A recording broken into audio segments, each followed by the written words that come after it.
Hi, everyone. Welcome back to another live session. As always, thank you so much for being here. Always excited to show up for the community. And we just need to continue to talk about in today's session and future sessions, getting that pulse on what's going on in the job market. And that's not only here in the US, but globally, like what is going on with jobs and what's the future state of jobs. So I have really doubled down in making this the concept of my live session. So as we warm in, um, as you come into the live stream, please let me know you can see and hear me okay. I'll always triple check the mic, but it looks good on my end. Let me know where you're visiting from. And as always, all questions, all comments are welcome here. Obviously, we want to keep it as positive as possible, but um, always great to have this audience. So, my typical is to start these live sessions by going backwards. And I did not produce a long form content video yesterday. And I'm always going to let people know if I'm not going to post a video that will always come up. What used to be the community tab has now turned into the post tabs on YouTube, but I'll always let the YouTube audience know. Vast majority of people here are coming in from YouTube, and obviously I live stream this to YouTube and LinkedIn. Um, so as we kind of warm into this session, we are going to be talking quite a bit about the current state of the economy and job market and anything that people are seeing. It's something that we're going to want to talk through because it's getting really crazy, and there's some really crazy stats that I want to share with you. There's one in particular which I might have shared last week, but we'll talk about it again this week. And I don't know why I'm pausing on that. The stat is that it's harder for somebody with a PhD to find a job than with a high school diploma to find a job because, yeah, of course, that person with the PhD is going to make more money, but it's just taking way longer for them to find a position. And that was just never the case. You had a bachelor's, master's, PhD, you were going to have multiple opportunities. And that's just not the case in today's job market. So, it's just really, really important that we are thinking about it and talking about it today. So without a video yesterday, let's dive right in. I'm just going to introduce myself and then we'll get right into questions and right into the chat. And again, thank you so much for being here. If this is your first time here, my name is Jeff H. Sipe. My business is practiceinterviews.com. I do one-on-one interview coaching, negotiation coaching, and career strategy. We have that killer interview mastery course that got fully updated with AI modules back in October. And of course, my AI tool. So now I guess I'm just ready to announce it.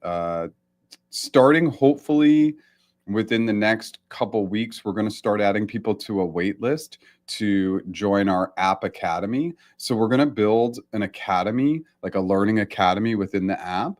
And we're hoping to have the MVP version of that out by the end of March. It's dev, so I can't guarantee anything. We have no idea. Well, I have no idea what's going to happen in the back end, but that app is going to get extremely robust overnight.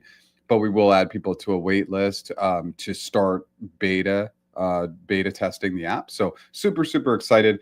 By the way, that's a 7-day free trial. We're probably going to move to a freemium model where it will always be free. Too much information for you right now.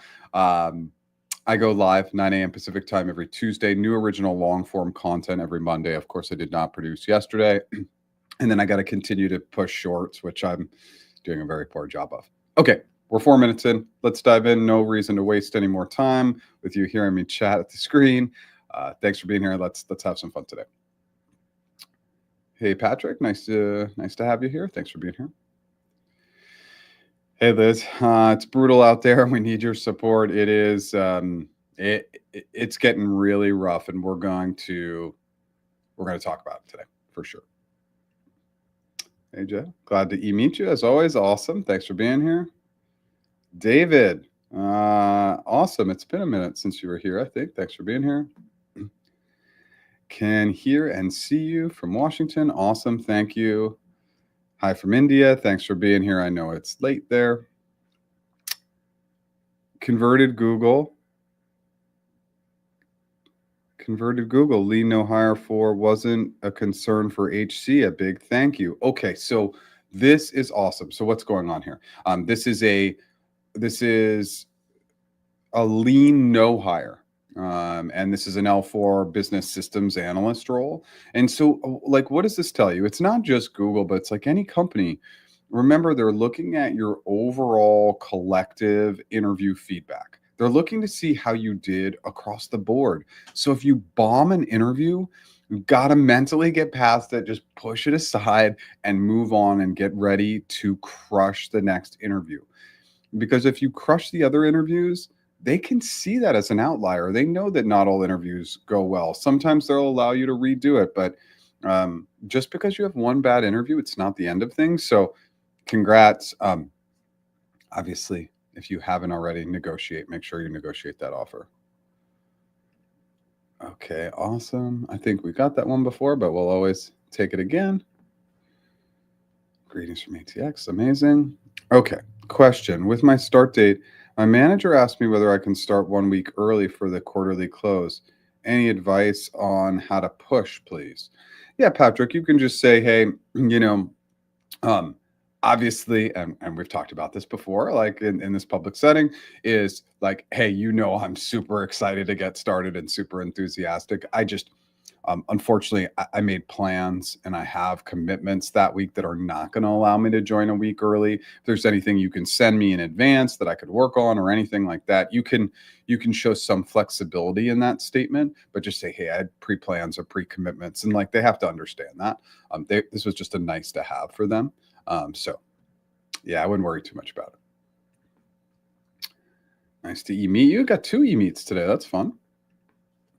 Hey, Jeff, thanks for the content. Thanks for being here. Okay, Patrick.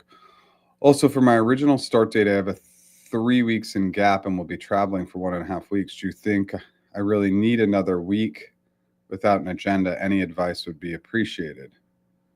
I have 3 weeks in gap and will be traveling. I don't really understand that question, Patrick. So I'm going to have you. I don't know what it means without an agenda. I'm not sure what that means. Come back and please restate. Hey, Mark, thanks for being here. For someone already in big tech trying to leave the company, how should I go about this? I see you mentioned to take advantage of where you are. Great question. What does this really look like, right? So obviously we both know that we lean into 2 things, the resume and our LinkedIn profile. So like really lean into optimizing your LinkedIn profile. Like, trust me, do it, because you have that fantastic brand. If people can go on your LinkedIn profile, know what you do, know everything about you, again, you're not saying I'm open for work. You're just optimizing for that. Anybody asks you, oh, I noticed you optimize your LinkedIn profile, say, yeah, I have a friend and they recommended that I just have an optimized LinkedIn profile. It's not a big deal. So get your LinkedIn really good, looking good, feeling good. And then, of course, your resume. And here's the thing. Everybody kind of knows I'm a pretty anti-job applications, but when you have a big name on your resume, it's easier to apply and get interviews. Why? They hopefully are looking through your summary section of your resume, and then they see the first job is Meta or Amazon or Google or Apple, and they're like, whoa, that instantly is an uptick. They know it's a tough environment. They know it's hard to get in. They know that you'll have a higher likelihood of passing the interviews. So it's okay to apply. Like, again, it's not the default mode, but I would really focus on updating your LinkedIn first.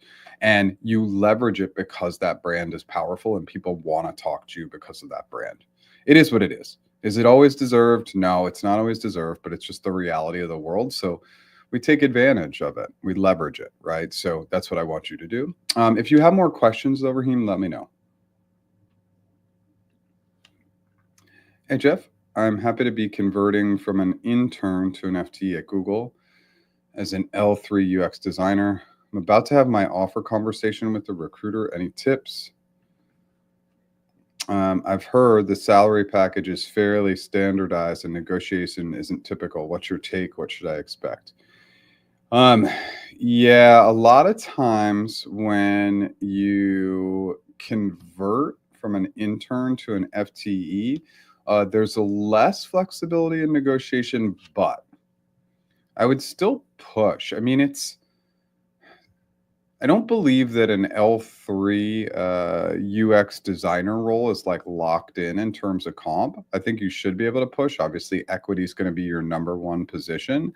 I know when I converted from a TVC to an FTE, I did negotiate and was able to get much more money.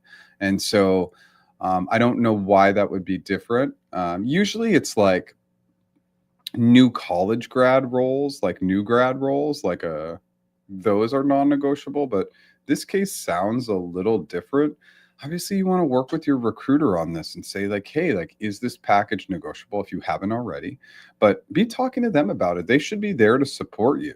But in these cases, I'm not 100% sure going intern to FTE, but you should be able to negotiate. Keep us posted. Let me know if you have more questions. 2 times my recruiter at G has told me there haven't been open roles tied to job postings. Oh, I'm thankful I have her to tell me, but why are companies doing this? Any tips on how to spot fake job posts? So your Google recruiter told me that these roles that are posted are not actually open. Again, that's like extremely concerning. I mean, there's nothing else to say. If that's factual and they're posting it to build pipeline, that's obviously really against any moral standard. I don't believe they do that, but I've seen them do some shady stuff over the last few weeks. So, again, I don't want to speak one way or the other because I don't really know for sure. I don't think that there's any way to spot fake job posts. Like, there's just no way. Anybody who tells you there's a system for that, I don't know. I've never seen it. I can't tell what's fake and what's real. What I can tell you is that job posts on company sites are always going to be your best move, right? Always go to the company site and apply through there. And obviously, I don't love applying, but if it's there, okay, higher uptick. These third parties that repost, even LinkedIn, like, we don't know. So, but I don't like to hear that. Nobody likes fake job posts. We all want to believe that we're applying for jobs that are actually real or going after jobs that are actually real. It's disappointing. Recently interviewed with Google, and the interviewer just asked me 2 questions during 50 minutes interview, then rejected me because I don't have enough knowledge. I'm doing the exact same thing at BCG right now. Yeah, it's unfortunate. So like this is actually there's a lot to unpack here, so let's unpack it. The number of questions is not important. So like HC would never say, hiring committee would never say, hey, like you only got asked 2 questions, the interviewer didn't do their job. I used to do GCA interviews, obviously like not a surprise to probably anybody here, and I used to ask 1 question. And then I just ask a lot of follow-up questions, but I would ask only 1 question. So that's not uncommon. Now, them saying that you don't have enough knowledge, that's just, again, that's just interviewing in general, right? Like interviewing is not perfect.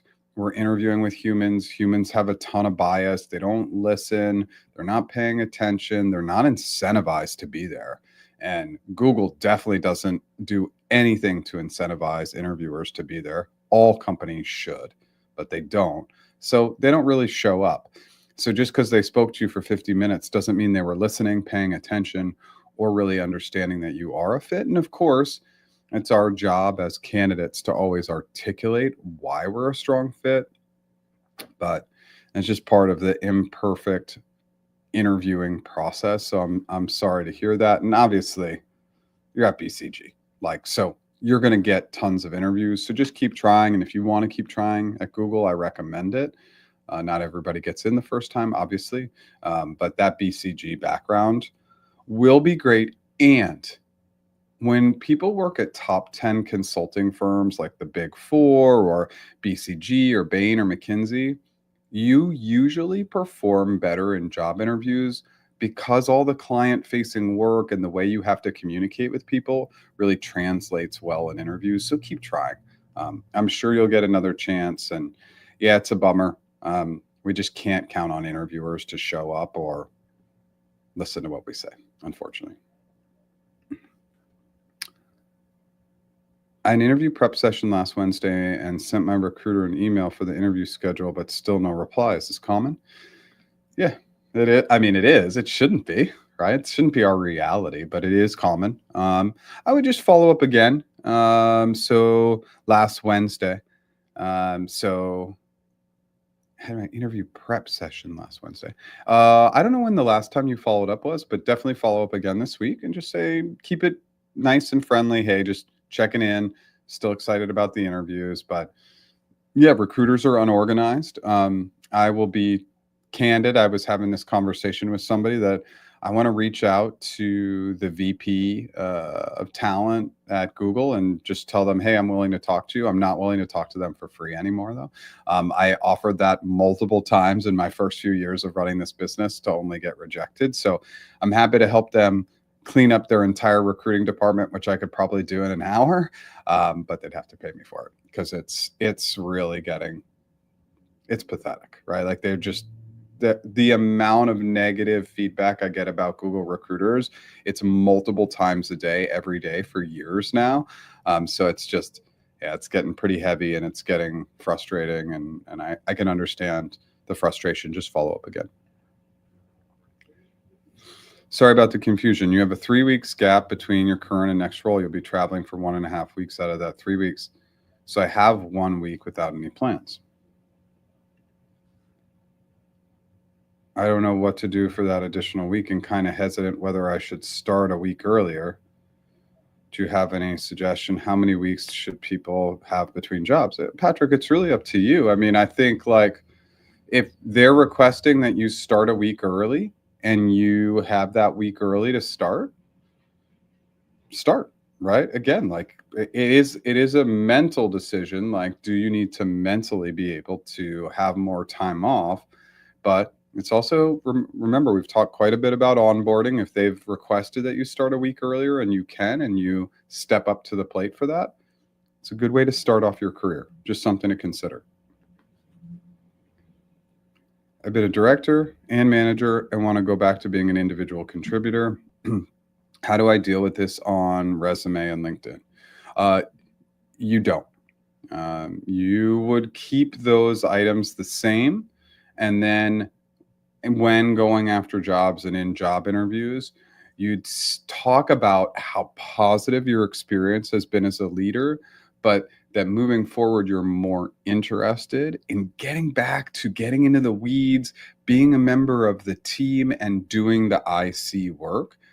Now, remember, like on our resume or LinkedIn, we can call our roles whatever we want. So if we're like a program manager that manages people, we can just change it to program manager, right? But I wouldn't want you to totally change the title if you're like a software engineering manager to software engineer, but you can kind of really do whatever you want on your LinkedIn and resume, right? But at some point, it's going to come up in the process. But if you want to look better on the front end for IC roles, you can change it. But there's always a story to tell there, right? And so this is why applying is really tough, because if people constantly see you as a manager and you're applying for IC roles, like what's the story?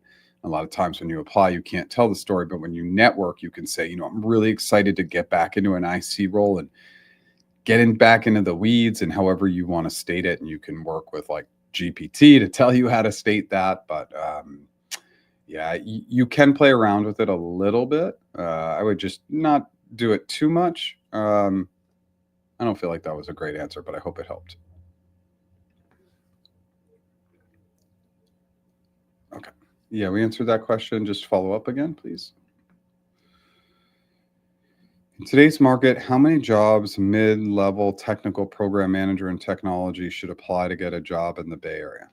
Okay, let's throw this question out. If you are saying if I'm saying it takes 100 jobs or 500 applications or 1,000 applications to get a job, I'm not helping you. This is not a good metric. Every time you see somebody on LinkedIn that says, I applied to 100 jobs, I didn't get a job. I applied to 500 jobs, I didn't get a job. I applied to 1,000 jobs, I didn't get a job. That's insanity. It's doing the same thing over and over and over again and expecting a different result. It's not about the number of applications. It's about your ability to make connections. And yes, of course, it's very easy for me to just say network, but I've produced a ton of content on networking. I strongly prefer going around recruiters and going directly to hiring managers, specifically on LinkedIn. I also recommend a give first strategy. I don't want you asking for anything. Hey, Sue, I found this cool article on the intersection of program management and AI. Thought you'd find it interesting. Have a great day. And that's it. Now, in order to send an added note to every LinkedIn connection request, you need to upgrade your LinkedIn to like the low level, which is like $30 a month. It's definitely worth it. So it's something that I would recommend, but there is no set number of jobs. Technical program manager jobs are great. And I think they're in high demand and they're definitely paying phenomenal in today's landscape. So those are all good signs for you. And then, of course, to get a job in the Bay, like, again, I don't know if you're located in the Bay. It can help to be in the Bay. It's not necessary, but yeah, just your kind of willingness to get out there and interview is something else to consider if you're not already there. I hope that helps. Hi, Jeff. I had 2 rounds of interviews for an account strategist role back in December. The recruiter told me she would get back to me about the status after the holiday, but I haven't heard back since then. Sorry, I'm not trying to laugh. I just think it's ridiculous. I followed up twice in January 1 and February, but still no reply. Should I continue following up? My application on the careers page still shows as interview scheduled. All right, let's go to this last one. I know if there's no response from her, the chance to move forward is close to 0. Just really want to have some feedback. I mean, okay, so Thomas, number 1, crush your interview, crush your recruiter in the feedback survey you get, crush your recruiter. I mean, this is terrible. Months without feedback. I hope I can articulate this in a really easy way. Like, if you're a recruiter and you work in an applicant tracking system, you can organize your candidates from the stage of where they are in the process. All applicant tracking tools are going to allow for this. So this means that the recruiter's applicant tracking system is so messy that they've lost track of you for months. It also means that their inbox is so messy that they were unable to respond to emails for months. This recruiter has no idea how to do their job. Recruiting is one of the easiest jobs in the world if you can have an organized applicant tracking system, an organized inbox, and an organized calendar. And those 3 things, I mean, it's 5th grade level stuff. It's very, very easy, but yet it continues to be a challenge. So here's what you're going to do. I want you to do this immediately right now. I want you to email google/candidate/support@google.com and say, hey, I interviewed back in December. I haven't heard back from my recruiter. Please give me a status update. You'll get an update in 24 hours or less. So please use this. And you'll hear back. I'm just going to hold for 1 second here just so you can see it. Google-candidate-support@google.com. And I'm just sorry to hear that you're going through that because it's terrible. All right, let me go back. I know I skipped over a couple people here. All right, Ken Zugler here. Okay. The recruiter asked me for a number for year 1 while hiring committee deliberates to give to the comp team. Does it look bad to shoot for the moon? Don't give her that number.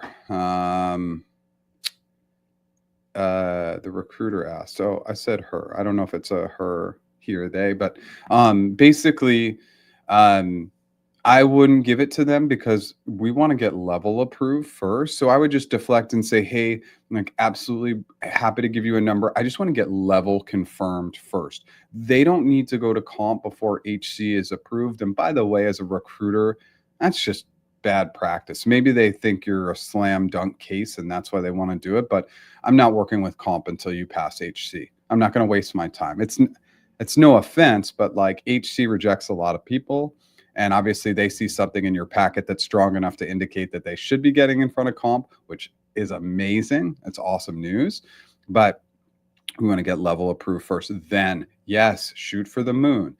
If you think the job's going to pay 320K USD. I'm anchoring at like 484, 400, and obviously I'm going to create the formula. You can go to practiceinterviews.com, scroll to the bottom, free resources, and you can use my offer template to work through those numbers.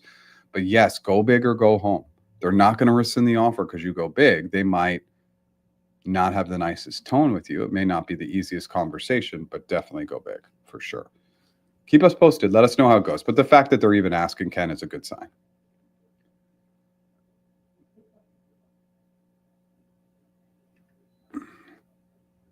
I'm recruiting for the account strategist role. I think you are saying interviewing for the account strategist role. Any more tips on this role? No, not really. The account strategist role is very, very straightforward, right?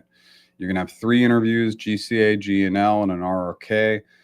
And you want to, again, hypothetical questions, answer like you're in the role, use the CFAS method, obviously use the STAR method for behavioral answers, but it's going to be a lot of questions about client support, supporting clients, growing clients, declining clients, how do you help clients, and maybe some process and strategy questions, definitely some prioritization questions. But just have an idea in mind of how you might help clients with performance or conversion beforehand. And then when you get that random GCA question, solve through an ad strategy. Let me know if you have more questions. For some in a technical role, I myself am a program manager. Is it worth looking at technical roles for a better career, software engineer? Absolutely not. Again, I just want to state, like, let's just put out the transparency. Like, this is just my opinion, but I would 100% of the time pick a technical program manager over a software engineer today, and it's not even close. GPT can run my code for me. I don't need a software engineer to do that. And by the way, it's not going to have any bugs. Everything's going to look good. Now, more senior level engineers, I'm going to want them because they're going to be able to prompt the system for the right type of code. There's still this knowledge of how to prompt, and that comes from the knowledge and understanding of what's going on in software engineering. But I would not recommend switching over to a software engineer role. That role is going to go away quickly, and that's going to be economically devastating because software engineers earn such a high income that when those jobs disappear, it's going to have direct impact on the housing market, et cetera, and it's going to come really, really soon. So technical program managers, you're technical, but you have to rely heavily on communication skills and like leading without authority, which again, AI can't do that as of right now. It can help with keeping things organized, but it's not going to be able to bring people together, and that's what a TPM does. Curious as to what you mean is the job market frozen. I've been applying for a while now and not getting much interviews. I think that the job market is frozen, and I actually stole this line. So there was a great article in The Atlantic. If you go to my LinkedIn profile, I posted this on Sunday morning. Somebody else shared it on LinkedIn, so I wanted to read it first and share it too. But like, what's happening for specifically white collar jobs, we sit behind a desk, right? We're at a computer, which is pretty much most of the audience, if not everybody here. There's just fewer and fewer and fewer of those jobs because we're not replacing jobs because of automation. That's one. So there's no like true job replacement because I can fix it with automation. Then there's job loss because of automation. Then there's just these companies' preference to continue to push the bottom line, work the less employees more because they know employees won't leave because now employers have the upper hand. Employees no longer have the upper hand, whereas during COVID, employees had the upper hand, but that's no longer the case. But again, I just don't want just applications. It's not strategic enough. It's not putting in the work. And, people, I get poked quite a bit for saying network, and they're like, well, tell me how to do it. Well, I have a ton of content on it. So just go to my YouTube page, go to that little magnifying glass, type in networking, and you can see all the strategies that I talked about. But just kind of switch it up. Applying is low hanging fruit, and I definitely don't want you to not apply. But the job market being frozen, just there's way more great candidates on the market, and employers are hiring a lot less. And so it feels pretty frozen, in my opinion. And I see it with my business, right? I just see it with the less clients coming in because there's less jobs. This is why my business was crazy during COVID, because there were so many jobs and it directly correlated to my business. I can see the freezing of the job market as less clients come in. And it's, as entrepreneurs, I always talk about this. We see the lagging indicators just a little bit earlier, or like they're not as much lagging indicators because we're kind of on the front lines and we're seeing it behind the scenes. And I'll tell you, it's tough out there. So we're at the 30s. Really engaged audience today. Thank you so much for being here. Let me take 30 seconds to prompt my services, and then we'll get right back to it. If this is your first time here, my name is Jeff H. Sipe. My business is practiceinterviews.com. One-on-one interview coaching, one-on-one negotiation coaching, and one-on-one career strategy. That's mostly resume, LinkedIn. I updated the interview mastery course in October to be fully loaded with AI modules. Super excited. Tons of great feedback there. And then our AI app. We're building in an app academy. So we're going to have a lot of data, a lot of information, a lot of helping people work through and be able to practice. That should be out in late March. But we're going to start allowing people to join a wait list and get early access to people so they can test it. And obviously we can get feedback and improve it for people. I go live at 9 a.m. Pacific time every Tuesday, new original long form content every Monday, not yesterday, and then shorts as often as I can. If you like what I'm doing today, smash that like button. If you've never subscribed, consider subscribing. Let's dive right back in. Hi, Jeff. I got selected for the digital business marketing apprenticeship at Google in India. Your content played a huge role in helping me get there. Really appreciate all the work you put in. Thank you very much. Amazing. These will never get old, right? It's always amazing to hear that people did great work and they achieved what they wanted to achieve. And so much of that is like, my portion is the tiniest portion. Maybe it helped you get organized a little bit, but you had to put in the work. You had to do the work. And that's why you should be patting yourself on the back and just saying, like, I did it. I'm amazing. I hope it is amazing. Like, the apprenticeships are great. Like, it's just such a great early career opportunity, and just make the most of it. Yes, reached out to them again this morning. I just feel like I'm annoying people sometimes with the follow-ups. Not if you're not hearing back, because at least at a minimum, a good recruiter, somebody who's like good at their job, is just going to respond with acknowledged, got it, working on it, we'll keep you updated. One of those items. So the fact that they couldn't even send you a one-word response just goes to show you that they don't know basic communication skills. They don't have empathy. They don't have understanding. They can't put themselves in your shoes. So keep going, keep following up. And by the way, like, I think I've mentioned this a few times, like, I'll kill people with kindness, and I will make them feel the pain of not following up with me. So like, if somebody doesn't follow up with me, I'll follow up a week later, be super kind. I'll follow up a week later, be super kind. I'll follow up a week later, be super kind. So they got to continue to see me coming in and being gracious and kind, and knowing that they're not responding. I'll make them feel that pain. And that's something I recommend. Thank you for all the suggestions with onboarding, Jeff. Much appreciated. Yeah, you got this. Again, I think onboarding is all about getting off to that positive start. So if you can start a week earlier and it's going to be really good for the organization, why wouldn't you? Right? Like, if you feel comfortable, it's enough of a break, you take a little vacation. If it's not stressful to start that week earlier, I say do it. Thanks, Jeff. I haven't talked to my recruiter about this yet. It's a bit scary. She said there's little room to negotiate. You mentioned, obviously, your equity number is your number one position. Could you elaborate? Well, base ranges are like this, right? Like, they're very, very narrow. You're going from an internship to an L3 position. So L3s, when you negotiate, no more than $5,000. So again, let's say like that L3, the base salary, I'm just going to use a simple number, 100K. They're not going to move past 105K. It's not going to go from 100K to 130K. L3s, I rarely see from the initial number to the final number being more than 5,000. Now, equity, let's also take 100K. Equity could start at 100K, but they might bump that up to 200K. And the reason why is, now I don't think it's going to be quite that much for this role, but anyway, let's just say they could go from 100 to 200K. It's way less risky for them. It's equity over time. Now, again, they front load the equity, but equity is the most negotiable item at all major tech companies. Like it's just the easiest thing to move the needle. Now I'm saying that, and lately Amazon and Meta have gotten Meta especially has gotten very, very tough on moving their equity, but Google is one that will move their equity. So here's our good news.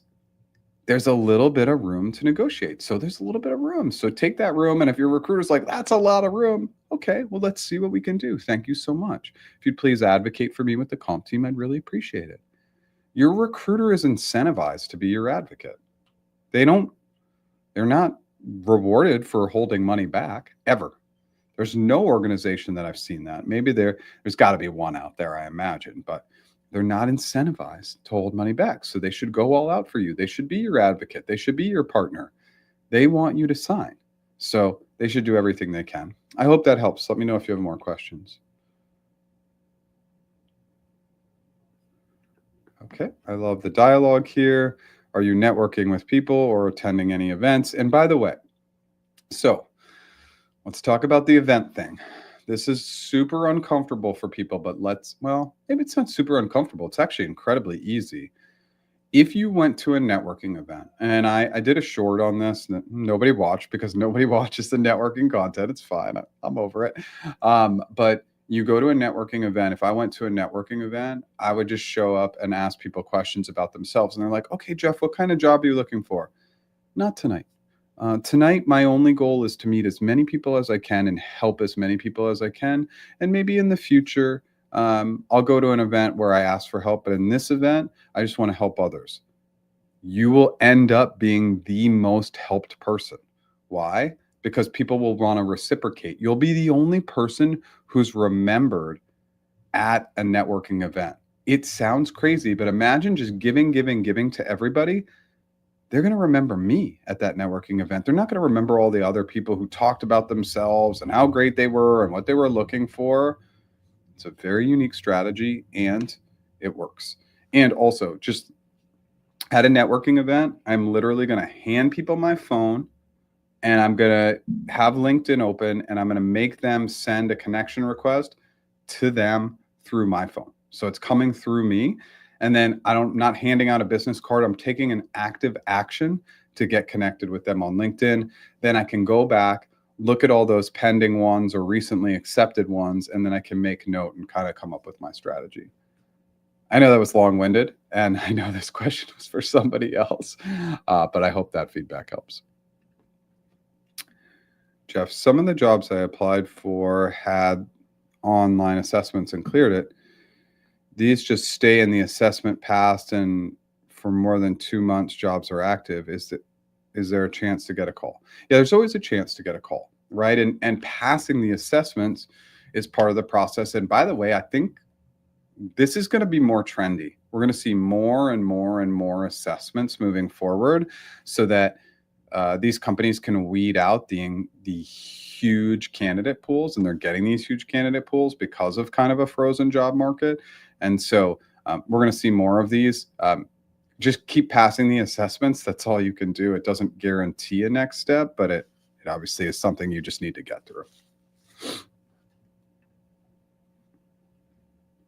Since you mentioned about applying to roles versus networking, will it take a while for the networking efforts to get transferred into real interviews? For me, it sounds like networking is something more long-term and kind of low-hanging fruit. How do I balance if I want to get a job ASAP with that networking strategy? Well, we can never look to a networking strategy to be a quick hit, but people will find that applying is not a quick hit either. It's taking people 9 to 12 months to get a job now. If you have a college degree, advanced degree, it's taking a long time.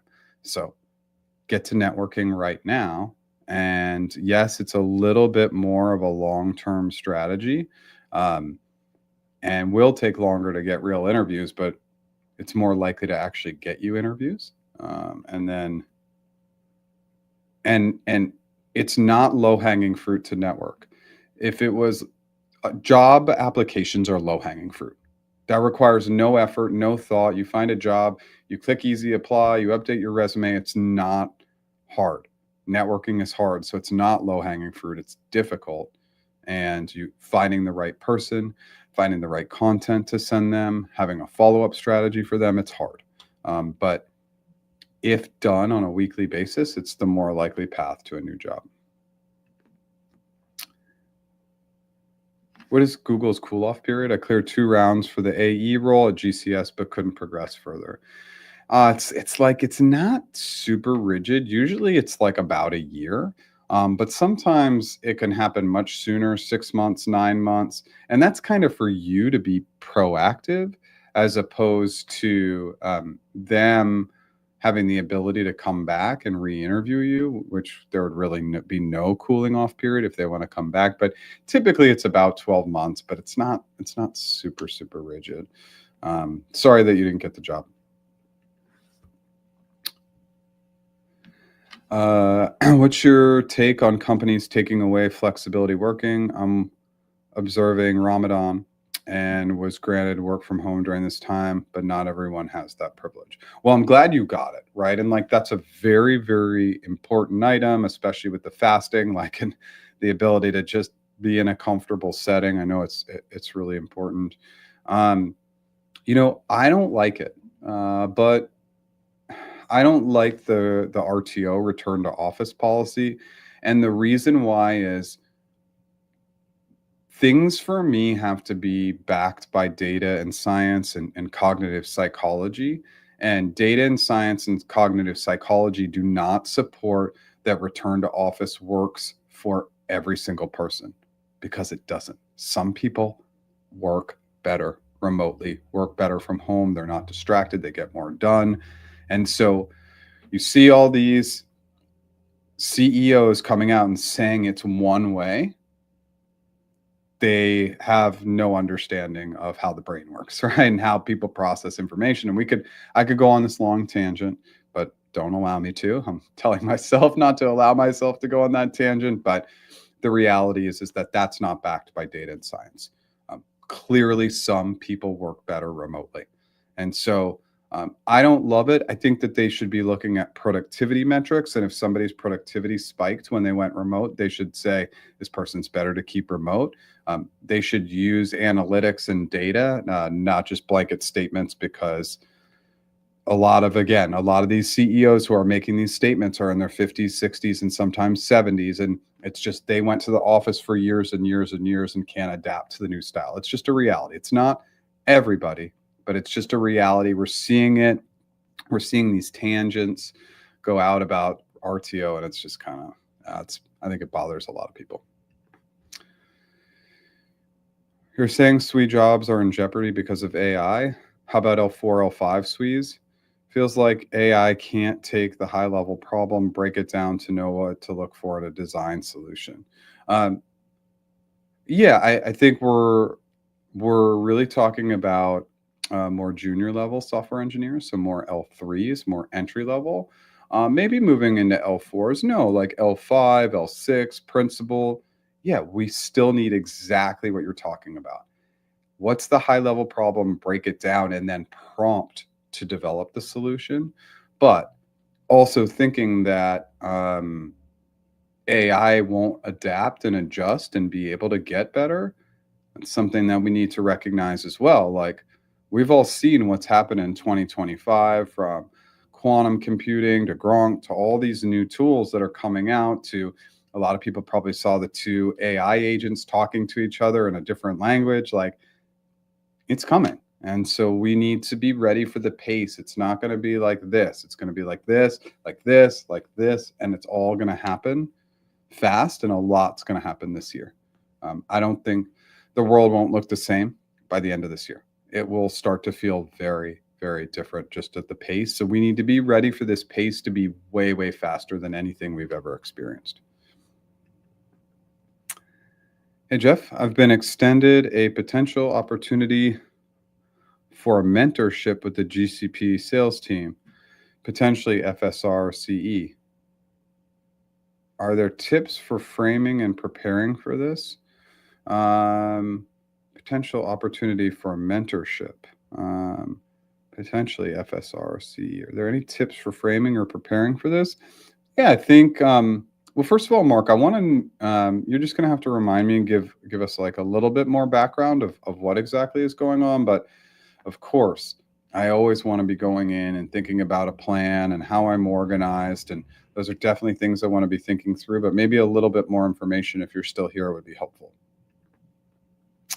Hey, Jeff, I landed an offer as a TPM at Google.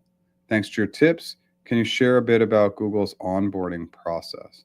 I hope, if you're still in the negotiation process, I hope you negotiated this TPM role because they a lot of flexibility on negotiations. Onboarding is pretty straightforward. It's a week. It's very simple, very basic. They'll warm you into the role. They're not going to throw you in right away. But it is a week of onboarding. But it will be super, super casual, very easy week. How much should you look to increase the base pay when getting promoted from an L3 to L4 non-engineering role? Well, okay, so there's two parts to this question. Promos at most companies are non-negotiable, but I would be looking for, again, if we're talking L3 to L4, even if it's non-eng, I mean, I'd be looking for about a 20% increase on base. That's going to be pretty common. Something in that 20% range is something that I'd be looking for. Again, that's not going to be all companies, but that would be like at Google, that would be the number, about 20%.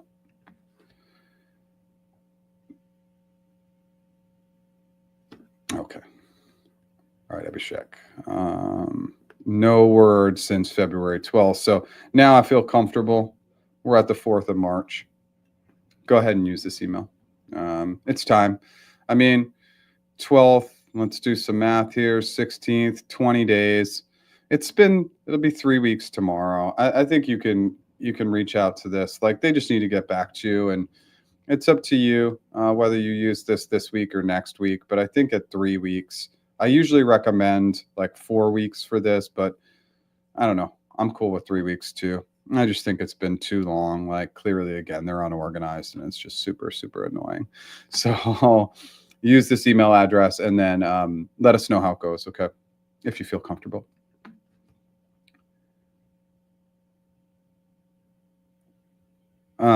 Please remind me how to use AI tool for specific questions like diversity and belonging that wouldn't be obvious with the job title.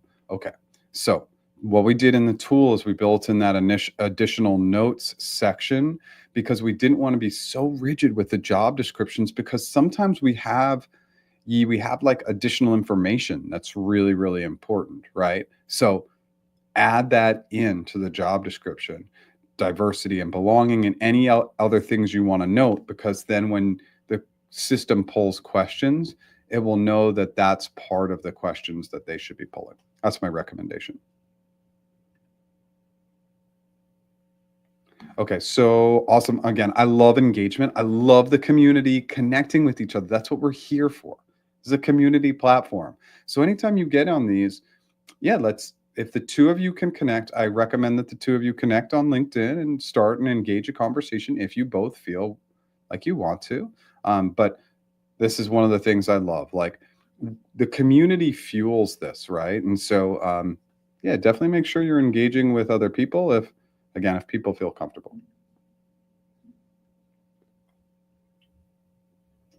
How would one transition into a more technical position? I feel like my PM role is suited to my skills. Are software roles really in imminent danger? They are. They are. Again, like, you're going to see it. You're going to see it happen.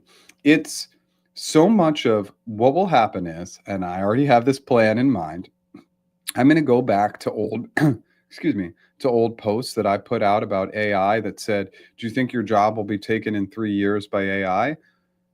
Just a year ago, that was like 85% of people thought that would never happen. My best guess is that those percentages are going to keep coming down because we're going to see the pace. But yeah, I think software engineering roles are in serious danger because it's one of the easiest things for AI to replicate. Now, again, it needs prompts, it needs understanding, but not at the junior level. At the more senior level, it still needs it. But entry level software engineers, anybody in school for software engineering, I think that's going to be a real challenge moving forward.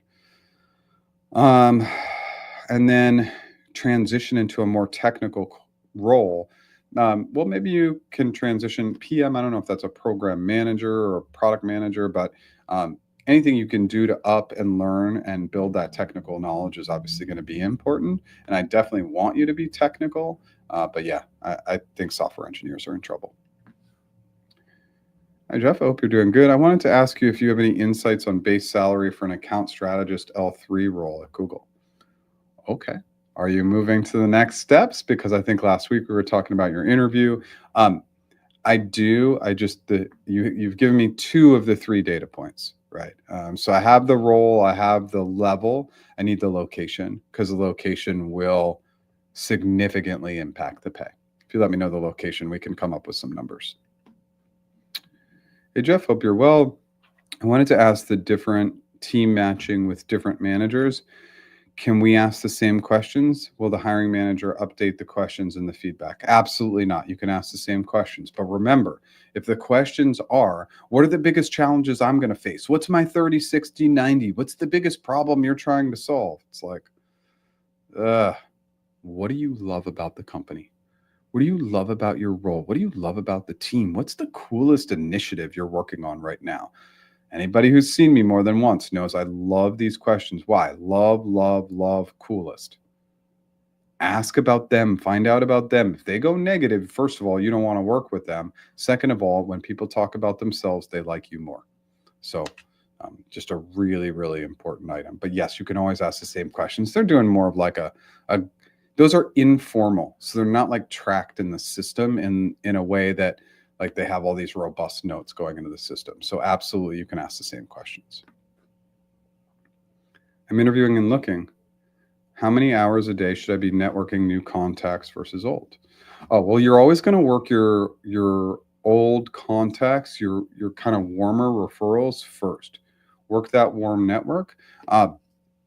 If I was full-time looking for a job, I'm going to treat it like a full-time job, meaning a minimum of 6 to 8 hours a day. I know 8 hours feels like a lot, but you can be posting, you can be networking, applying a little bit, right? But you can definitely put in the hours, practice interviews, using an AI tool to practice, taking a course, taking multiple courses. There's just endless amounts of things you can do. With old contacts, go to LinkedIn, give recommendations to old colleagues that you liked working with, especially if they're working at companies you're interested in working at. People aren't using that tip or trick. Recommendations are a great way to network, and they're warm. We're giving recommendations to people we know and like and worked with in the past. Why is Sergey asking for Sui at DeepMind to work 60-hour work weeks? What's wrong with this culture shift and balance? Google has the money to hire the best. We could spend a long time in this area. Why Larry and Sergey have allowed Google to become the organization that it's become is beyond me. It's backed off of everything that they stood for since they built the company, and it's unfortunately very shocking and very disappointing. Should you still go work at Google? Yeah, probably. You're going to make good money and you're going to get that killer brand in your background, but just know going in, it's not the same company it's been, right? Layoffs in the most horrible of ways. They've done it. They've been a part of that horrible practice. They laid off multiple friends that I had who were on maternity leave. So I never got over that. Them deciding to not move forward with diversity efforts, that was probably the toughest one for me personally. So these are things that you need to consider, and you need to consider, well, Like, do I need to make money? Do I want to get that great brand in my background so that it can ultimately get me where I want to achieve in my life? These are things you're going to need to think about. But Sergey saying people need to work 60 hours, all of a sudden, the assumption by everybody in the world is that people working from home are like people just aren't working hard enough. It's like, well, it's really hard to survive at Google if you're not working hard. I mean, I averaged 60-hour work weeks for 5 years. That's what I needed to do to get it done. I know some of my colleagues didn't, but that's what I needed to do, and I did that week in and week out for 5 years. Okay, Mark, thanks for reminding me. I'm a TVC working with 3+ years of GCP enterprise sales teams. Have been obtaining GC certs and would love a hybrid sales role. Pass the personality test. Cannot get the interview even with IRs. So we were talking about like maybe having some sort of mentor or something, which I think would be great. I don't know, FSR versus CE. If you've been working with the enterprise sales team, that seems like that would lean a little bit better into an FSR role. FSR roles, obviously, the like whatever we want to call it, but we'll just call it base plus bonus. Obviously, the bonus targets for FSRs are crazy. So like you can really blow it out of the water. So it gives you the most upward potential from a monetary perspective. But yeah, I get it's tough and it's crazy. Like I'm always going to take those thousands and thousands of hours of approved person and hire them all the time, as opposed to just doing a couple hours of interviews and trying to pick somebody from external. I just don't understand why they don't spend all their time converting internal. And I know that people don't want to hear that, but when you've put in all those hours of work, like you should get those opportunities. How would you compare niche tech areas like security to SWE? Yeah, again, I think that if you want to get into the security space, it's a good space. It's only going to get more and more important. So yeah, I would lean into security more than SWE. That's just again my personal opinion. I don't want you to take everything I say like at face value. Well, no, I do want you to take it at face value, but I think security would be better than SWE.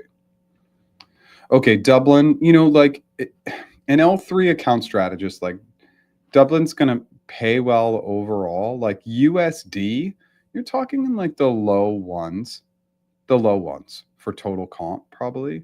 So again, I'm just going to go like USD numbers. That would be like maybe like a 70K base salary, maybe like a 15% target bonus, and maybe like 80, 90K in equity. But again, like for what the role is, it's still like these roles pay really well.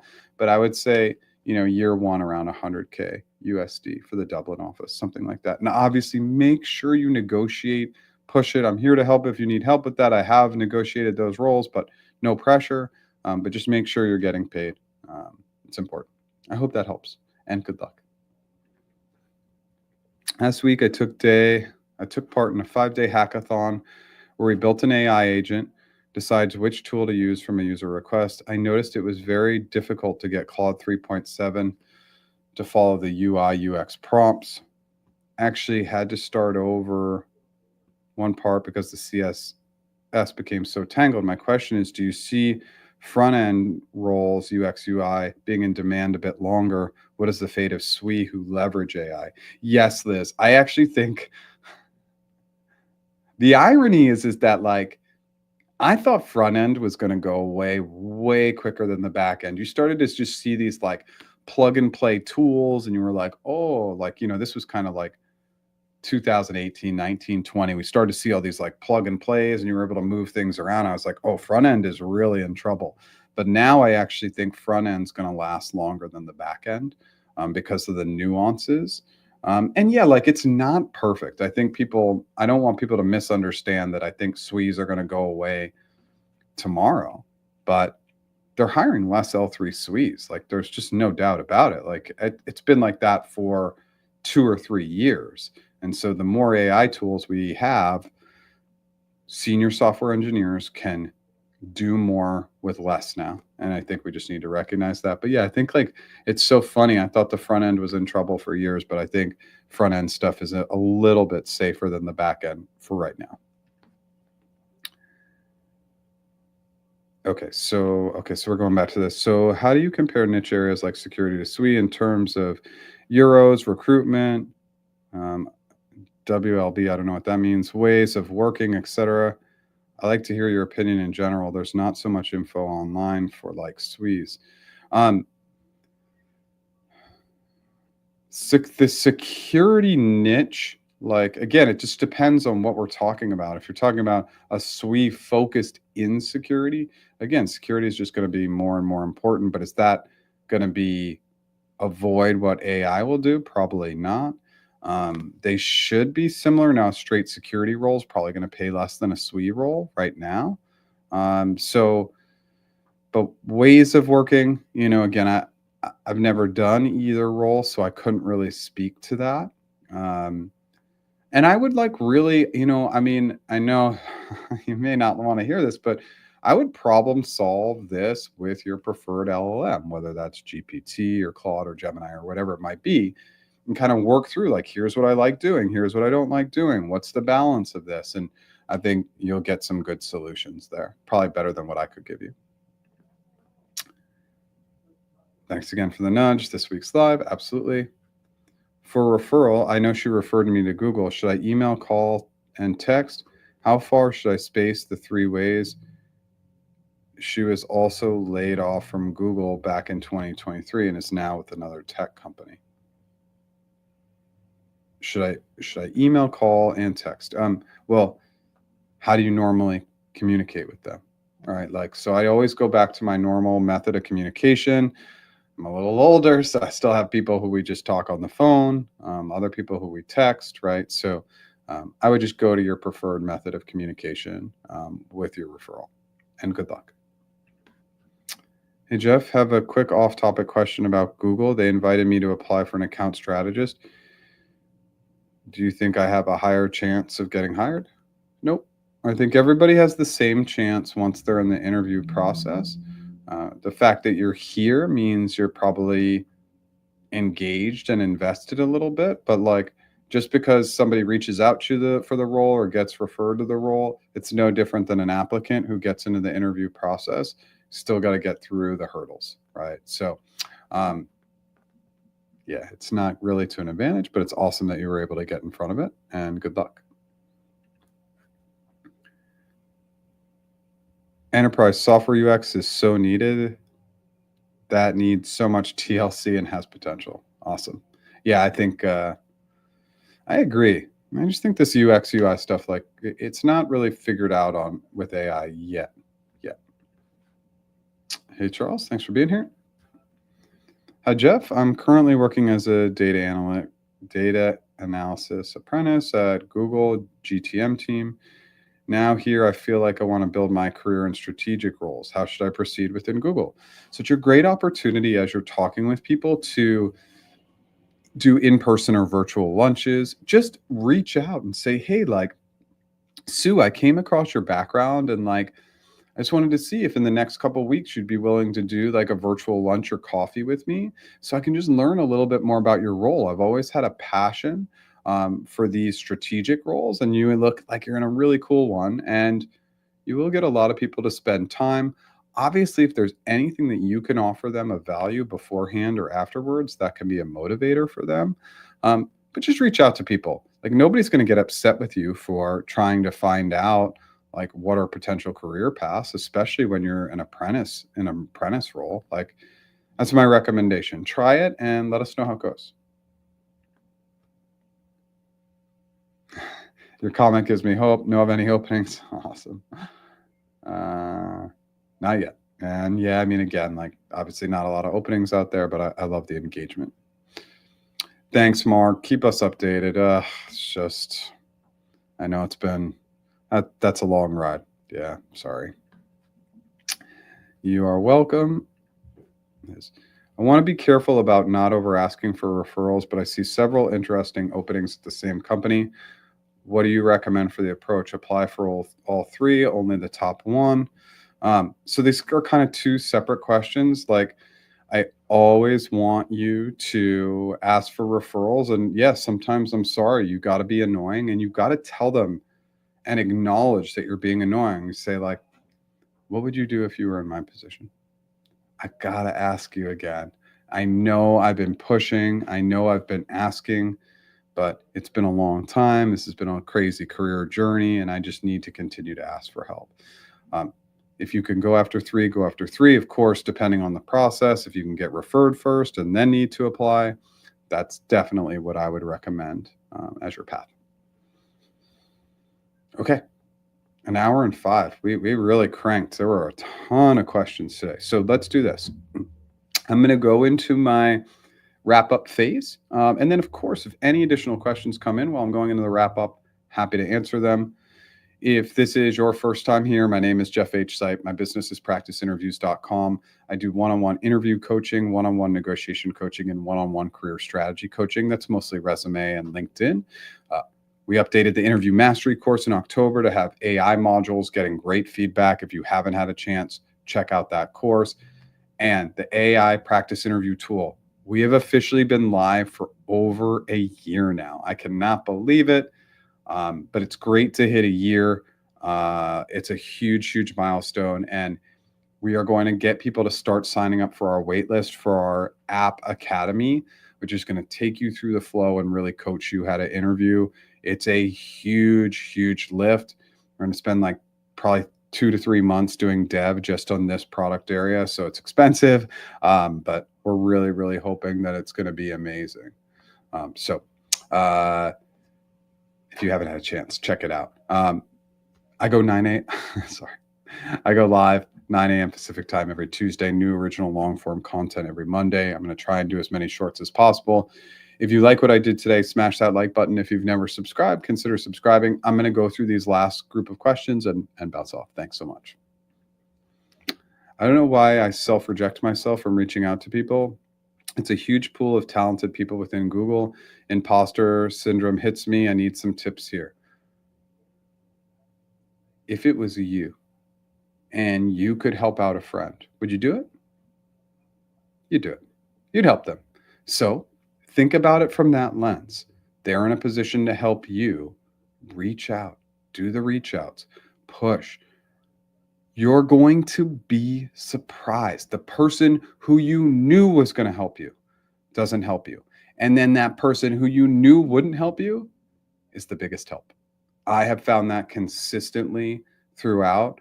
Like when I look at my business, the person who's referred me to the most B2B clients for my AI tool, I've never met that person. They're a friend of a friend and they love networking, and they've sent me like 10 leads. I don't even know them. I didn't expect that. And then people who I counted on, knew would introduce, knew would help me, didn't help me at all. Ghosted me, right? So, but just know that there are people out there who want to help, who understand what it's like to be in your shoes, have empathy, awareness, understanding. So we just got to push. We just got to ask. Thank you, Jeff. It's been a long time and 6 months since I passed my coding interview. I'll get after it now. Time to March 4th. Yeah, I love that. And like, I'll tell you this, for me, March is a huge month. I just took like a 4-day break, and I looked at my wife and I said, hey, like, you won't see me in March, because I know what I have to do, and I know what I have to get done. And it can feel overwhelming sitting at March 4th and knowing what I need to complete by the 31st, but I know I need to do it. So I'm going to get it done no matter what it looks like. And it's going to look ugly, but it's going to get done because it has to, right? And so now's the time. Always get after it. Thank you for answering. I did 2 team matches and got rejected. The last one, feedback was, she did a fantastic job. I'm getting worried. Well, yeah, I mean, it's hard. You're not going to get a ton of team matches, right? It's just not going to happen. Like, that's just the reality of it. But you're clearly saying the right things. And with positive hiring manager feedback, it usually leads to you getting put into more team matches. Continue to stay in contact with your recruiter, and a lot of it's going to be outside of your control. Just want to say thank you. Your videos were quite helpful to ace my interview process at Google. It looks like the next step is a conversation with the hiring manager. Any advice? Yeah. If it's an informal, friendly, big smile, big presence, great body language, great hands, lots of good hand movements, like really bring it in. I know I don't use my hands a lot in these videos because I'm like pretty close to the camera and I kind of need it to reach the keyboard, but use your hands, smile, shoulders up, head back, exude lots of confidence, and then questions about them. What do you love about the company, your role, the team? Get them talking about themselves. You can ask questions about yourself in the role, but get them talking about themselves. Always helps. You are welcome. Good luck. You're welcome. Let us know next week what happened with that email. Thanks, Jeff. I'll start the networking thing. Yeah, it's time to get after it. We can always be networking. Always be networking. Same here. I need to land a position this month. And sometimes when we need something, we just got to go above and beyond and stretch and get super, super uncomfortable. And then when we hit that super uncomfortable stage, we just keep going. And that's where I'm at March. Like, it's time. So thank you, everybody, so much for being here. I will be back next week. And until then, good luck with everything related to job search. Have a good one.